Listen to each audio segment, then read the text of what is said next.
तो alkyl halide जो है वो हमारा स्लोएस्ट स्टेप में इन्वॉल्व है, इसीलिए इस रिएक्शन की जो काइनेटिक्स है, इस रिएक्शन की जो रेट है वो हम ऐसे देंगे, rate of reaction is directly proportional to the concentration of alkyl halide. concentration alkyl halide की बढ़ा दोगे तो रेट बढ़ जाएगी, concentration alkyl halide की घटा दोगे तो फिर रेट बढ़ जाएगी। ठीक है,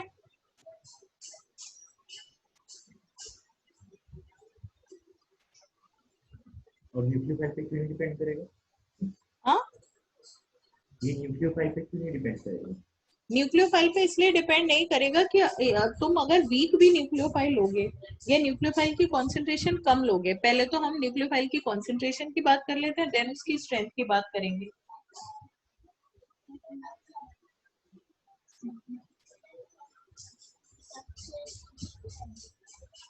जैसे कि न्यूक्लियोफाइल देखो, न्यूक्लियोफाइल इज इलेक्ट्रॉन रिच और nucleophile has to attack on the electron deficient. तो एक इलेक्ट्रॉन रिच है, एक इलेक्ट्रॉन डेफिशिएंट है, दोनों के बीच में फोर्स ऑफ अट्रैक्शन लग रहा है। और फोर्स ऑफ अट्रैक्शन कैसा प्रोसेस है? फास्ट प्रोसेस है। पता है तुम्हें, कैटायन एनायन बहुत स्ट्रांगली अट्रैक्ट करेंगे एक दूसरे को, तो ये वाली reaction within no time हो जाएगी। ये वही बात है जैसे सपोज करो कि तुम्हें, you are doing, let's say you are baking a cake, ठीक है, तो केक बनाने में तुम्हें 50 मिनट लग रहे हैं और उसकी आइसिंग में 5 मिनट लग रहे हैं। तो if you want to speed up the process, तुम किस प्रोसेस को स्पीड अप करने की कोशिश करोगे जहां तुम्हें 40 मिनट लग रहे हैं? Are you getting this point? Yes ma'am. ठीक है, तो वैसे ही है कि किसी भी रिएक्शन की जो काइनेटिक्स होती है वो सब हमेशा स्लोएस्ट स्टेप पे डिपेंड करती है, क्योंकि जो स्लोएस्ट स्टेप होता है हम उसी को पास कर सकते हैं, जो ऑलरेडी फास्ट है हम उसको पास नहीं कर सकते। इसका मतलब अगर मुझे इस रिएक्शन की रेट को बढ़ाना है तो I will have to increase the concentration of alkyl halide. Done? Yes ma'am. ठीक है, SN2 देख लें। हाँ, यस। एक और चीज इंपॉर्टेंट है, अगर हमने एल्काइल ग्रुप सेम लिया हो तो RI, RBr, RCl and RF, this would be the rate of SN1। ठीक है, बिकॉज RI बॉन्ड जल्दी ब्रेक होगा, तो अगर जल्दी ब्रेक होगा तो फिर ये रिएक्शन फास्टर जाएगी। ठीक है, देन सपोज करो इफ आई हैव दिस, मुझे इनको ऑर्डर में लगाना है, CH3 CHBr and CH3 CH2Br for SN1. So this will produce a 2 degree carbocation and this will produce a 1 degree. So 2 degree will be more reactive, more faster for SN1.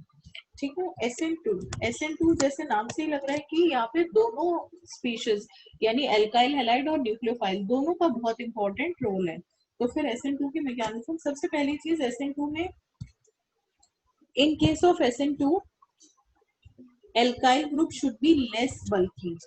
जैसे let's say I've taken the case of CH3Br plus OH minus, क्योंकि less बल्कि बोला है इसलिए मैंने सबसे least possible ले लिया, and then I will get the product as CH3OH plus Br minus।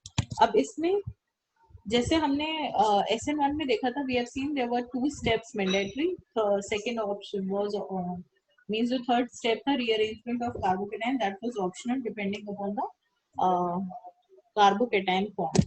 यहाँ पे there is only one step, जो भी वन स्टेप रिएक्शंस होती हैं उनको हम कंसर्टेड रिएक्शन कहते हैं।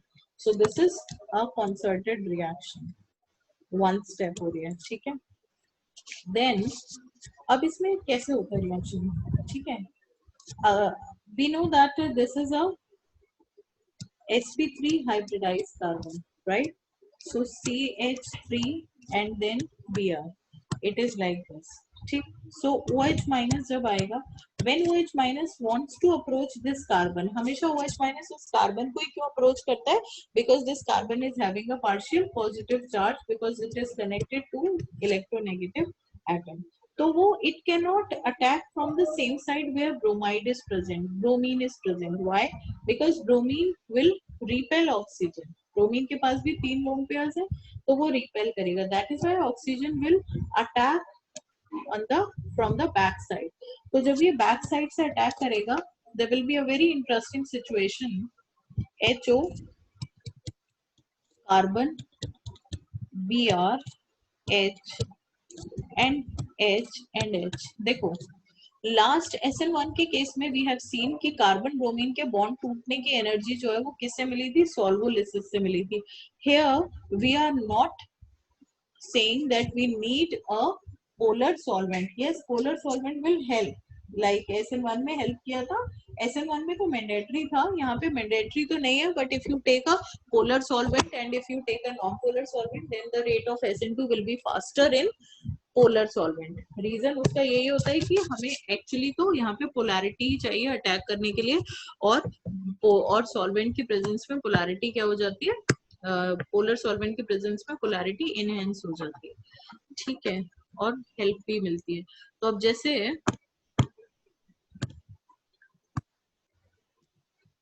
अब देखो यहाँ पे क्या हो रहा है, this bond is forming, formation of bond, and this bond is breaking of bond. तो यहाँ पे म्यूचुअल एनर्जी मिल रही है. म्यूचुअल मींस जो बॉन्ड फॉर्म हो रहा है, यानी कार्बन और ऑक्सीजन के बीच में जो अट्रैक्शन हो रहा है, ठीक है, कार्बन ऑक्सीजन के बीच में जो अट्रैक्शन हो रहा है उससे जो एनर्जी रिलीज हो रही है वो कार्बन और ब्रोमीन को तोड़ने में काम आ रही है. ठीक है, तो यहाँ पे न्यूक्लियोफाइल का बड़ा इंपॉर्टेंट रोल है.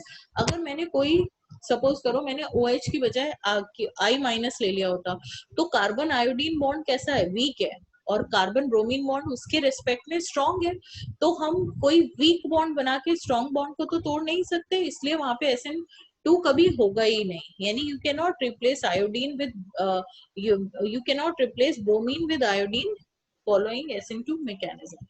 ठीक है, तो फॉर्मेशन ऑफ बॉन्ड, इसलिए हमें यहाँ पे एक चीज अब इम्पोर्टेंट पता चली कि we need a stronger nucleophile, जबकि SN1 में ऐसा नहीं था, क्योंकि SN1 में न्यूक्लियोफाइल को जो अटैक करना था वो कार्बोकेटाइन पे अटैक करना था, और वीक से वीक भी न्यूक्लियोफाइल होगा वो अट्रैक्शन की वजह से पॉजिटिव चार्ज पे अटैक कर ही लेगा. लेकिन यहाँ पे जो अटैक करना है वो एक न्यूट्रल स्पीशीज है. ठीक है, इसलिए तो अब क्या होगा, एक तो ये अच्छा इसका हाइब्रिडाइजेशन देखते हैं कि ये स्ट्रक्चर बनता कैसे होगा, because carbon is in pentavalent state here. तो एक्चुअली ये बहुत इंटरेस्टिंग स्ट्रक्चर है. Let's see how is it is form. Carbon sp3, यहाँ पे कार्बन sp3 हाइब्रिडाइज था, अब कार्बन चला गया sp2 हाइब्रिडाइज में. जब वो sp2 में गया तो उसका जो एक p orbital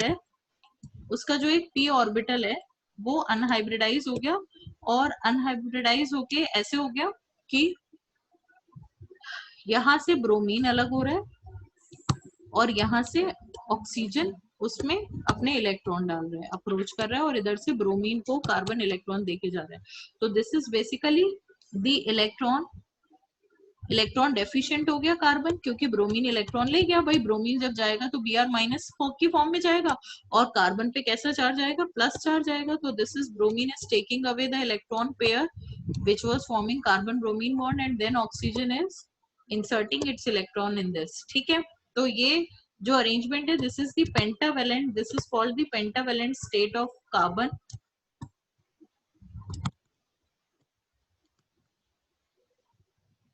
and also it is called nail and wheel arrangement. nail and wheel arrangement, जैसे तुम बुलक कार्ट व्हील्स वगैरह में देखोगे तो उसमें ऐसे ही होता है कि ये जो है this is the wheel like, क्योंकि ये 360 डिग्री का एंगल है और ये उसका नेल हो गया. समझ रहे हो, नेल के अराउंड व्हील घूमता है, तो ऐसे ये व्हील हो गया, क्योंकि 120 डिग्री का एंगल है. This is 360 degree. ठीक है, अब आगे बढ़े. तो अब यहाँ पे ब्रोमीन तो चला गया, तो अब जब ब्रोमीन चला गया तो हाइड्रोजन ऐसे आ गए एंड OH इस तरफ आ गया. तो अब जैसे अगर हम कंपेयर करें रिएक्टेंट और प्रोडक्ट में, तो प्रोडक्ट जो है वो इन्वर्ट हो गया, यानी कि जहाँ पे हमारा न्यूक्लियोफाइल लीविंग ग्रुप लगा हुआ था उसके एकदम अपोजिट साइड में आके न्यूक्लियोफाइल लगा है. So this was observed bye scientist Walden is, that is why this is known as Walden inversion. And you see that there is only one step, ये और ये step, इसका मतलब this step will determine the kinetics, तो rate of the reaction is equal to हो जाता है यहाँ पे Rx और न्यूक्लियोफाइल दोनों की कॉन्सेंट्रेशन पे डिपेंड करेगा, ऑल्सो न्यूक्लियोफाइल की स्ट्रेंथ पे भी डिपेंड करेगा। Clear? Yes, ma'am. Done? Yes. ठीक है, ठीक है। तो अब इससे तुम पढ़ लेना, इसके क्वेश्चन करना, वील